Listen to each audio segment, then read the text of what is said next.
to the first ever show of the Limitless Show. And I'm so excited to bring you my first ever guest, which is Lee Davidson.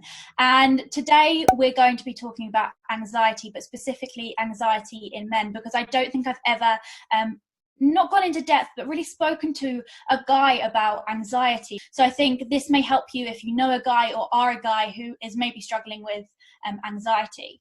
So I think I saw recently in one of your videos that you were diagnosed anxious. Yes, yeah. What made you go and speak to someone about it, or what was that tipping point, or that point where you were like, I should really actually get some help, or I should go and see if I am actually an anxious person? Yeah, I mean, that's a really good question. So, funnily enough, I didn't actually go to my GP specifically around anxiety. I actually went to them when I think I was about 16 or 17, and it was actually because I had a very low mood at the time, and I was basically going there to see what they can do to help me in regards to me feeling depressed. And I went along, and they basically gave me kind of like a questionnaire thing to fill out.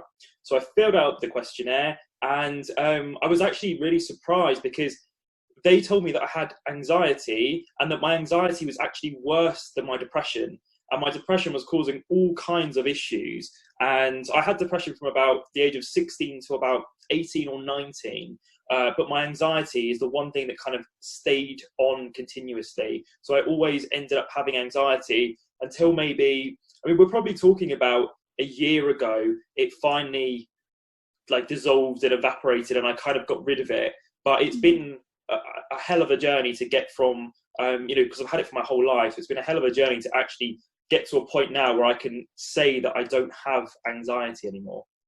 Right. So within like your friend groups and your family, did you find it easy to talk to them about, or did you have someone to talk about it with? Yeah, so I mean, my family have been amazing. Like, their support has been amazing, and I think that's the most important thing for anybody, is to talk to people about it, because anxiety isn't something that's going to go away quickly. It's not something that you can suddenly click your fingers and it's gone, or you can't just go to a counsellor and they're going to tell you a magic formula and suddenly you're going to be sorted out. It's something that you need a whole support network on, and that's something that I've had the whole time. I always had people that I could rely on, and that who I could just talk to, and they understood what was going on. So I've always been lucky in that respect. Yeah. So this show is all about like the limitless show and things that limit us, because I really want to get specific on the things that limit us as people, because if you are limited by something, and if I am limited by something, there's bound to be like 1,000 other people who are limited, because it's crazy how as human beings we're actually much more alike than we care to think, or would like to think. But what I really want to ask you is, did your anxiety limit you in any specific way? Like, what do you feel like was limited in your life because of your anxiety? Yeah, so a lot of things, to put that succinctly, a lot of things. I think the main thing with anxiety, and I appreciate it's completely different depending on the person, because we all have different types of anxiety, but mine was, I didn't have any belief in myself. That was a huge issue, because as you know from the things that you put out yourself, once you have zero confidence, you have zero ability to do anything good, because you're held back by yourself.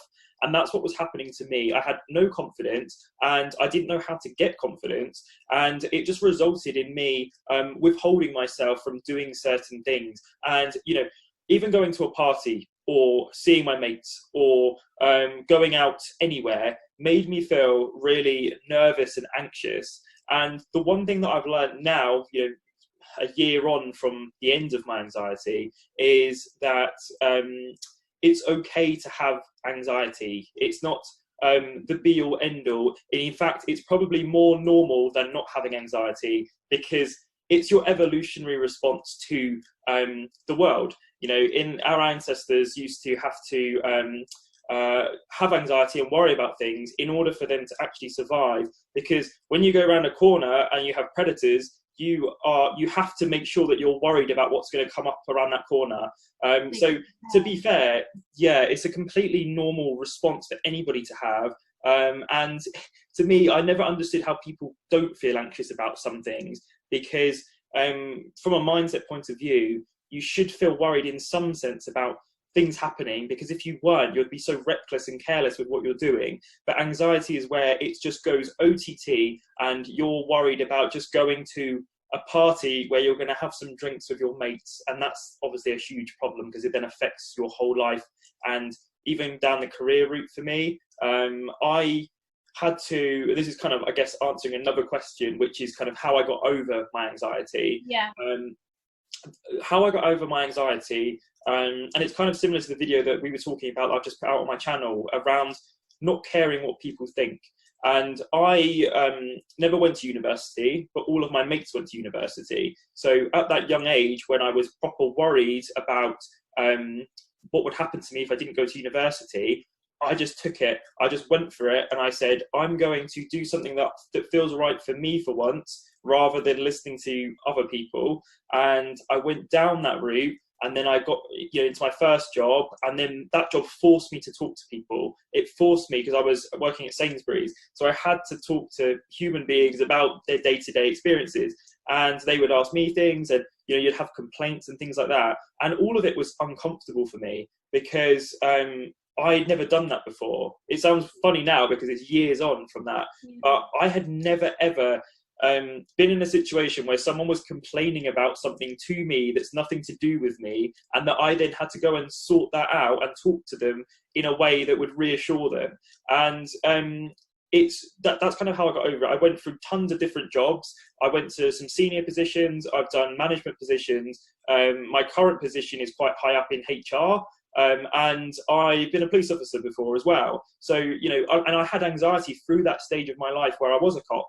So for getting over anxiety, it's a case that I do things that make me feel really uncomfortable. And by doing those things that make me feel really uncomfortable, I got rid of my anxiety, because anxiety is about fear. And when you don't have any fear of anything, you are to the other side, if you see what I mean. You've already crossed the boundary and you're no longer anxious.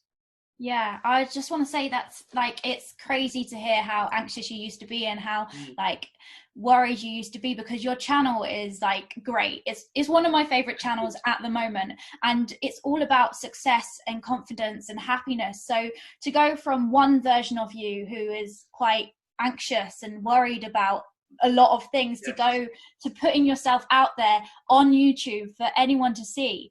So would you say how you did that and got over that was to just, like you said, just go through it and do the things that made you anxious, and then get over it? Also, it's about doing the thing. It is, it really was.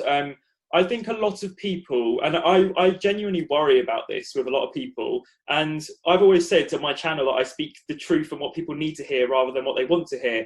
And I genuinely believe very strongly, because I've had counselling before in the past, and I didn't buy it. It wasn't very useful for me, but I do know people that it's helped.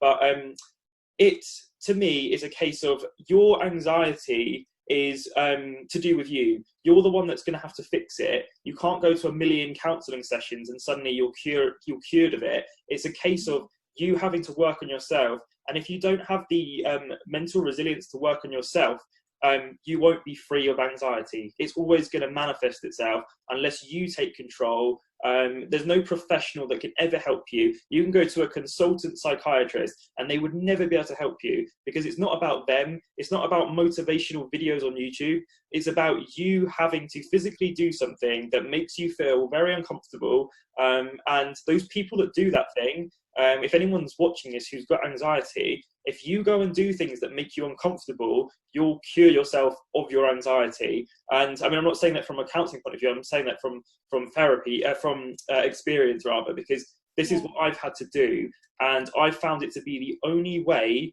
that you can kind of escape anxiety. And I really strongly believe that you have to take control of your life and do something that will that you fear, that will then make you think, oh, actually, that was okay. That wasn't as bad as I thought it was going to be. Or it goes badly wrong, and so you have rejections and things, and then you just get used to it. And eventually you get desensitized. If you have enough people that are, say, giving you negativity, eventually you'll think, well, actually, it's not too bad. If you've never had negativity and suddenly you get one piece of negativity, all of a sudden it blows up, because you've never experienced that. So in short, it's all about doing stuff that makes you feel uncomfortable. That's how I found that I've managed to get through this horrible thing. Yeah, I always say that when I had anxiety and depression, I went to a doctor and they told me that there was 3 ways I could get through this, or I could help myself get through this. Yeah. One was medication, one was counseling, and I don't know what the other word was for, but I call it action. And it's what you're talking about now. It's doing things like even if it's a little thing that scares you every day, or a little thing that makes you feel happy every day. For depression, it's doing them little actions that get you to that next phase of your life, to get you feeling better, to get you feeling less anxious. Because not everything works for everyone, and not everything works for everyone at different parts of their life. So counseling for me and counseling for you obviously didn't work in your earlier phase, but that doesn't mean to say that now if we were to go to a counselor, it might not help us. Medication didn't help me when I was younger. I still don't believe that it will probably help me, but that's just something in my mindset that I've told me it's not going to help, so it's probably not going to help, because that's the way the mindset works.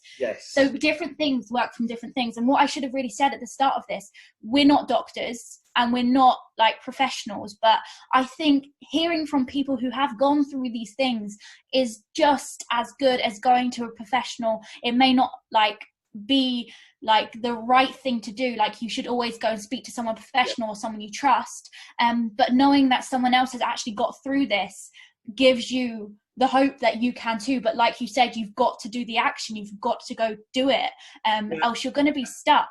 You're going to be stuck.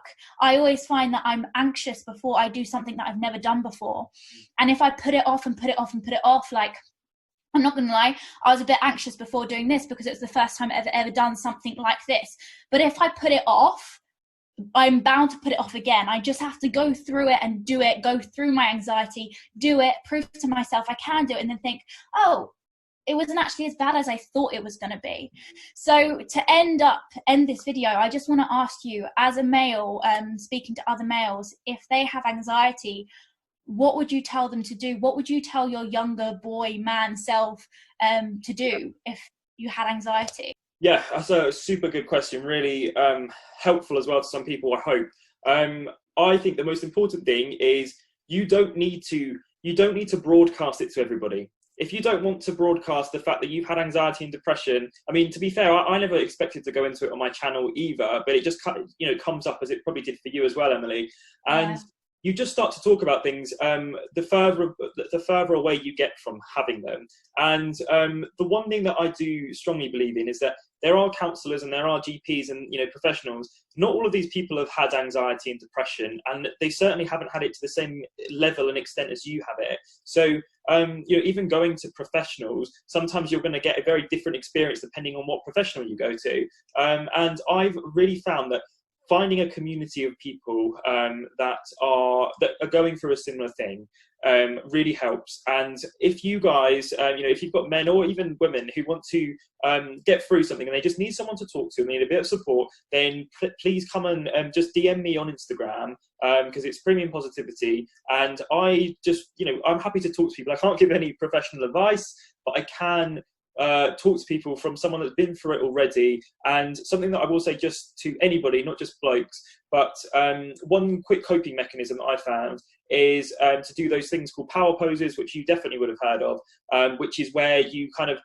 put yourself in a particular position, so whether it's like standing up really straight, whether it's like just leaning over a chair, and just basically put your body up, get your head up, and stay there for like 2 minutes. And I've done this before. I've gone into job interviews and all sorts of things, and it helps massively because it increases your testosterone and it decreases your cortisol, which is your stress hormone, and it just basically makes you feel better physiologically. So it's kind of like a body hack, I guess, that makes you feel more confident going into anything. So if you're doing anything, get yourself like your head up, and always make eye contact with people as well. I think physical body is so important to sorting out your mental health.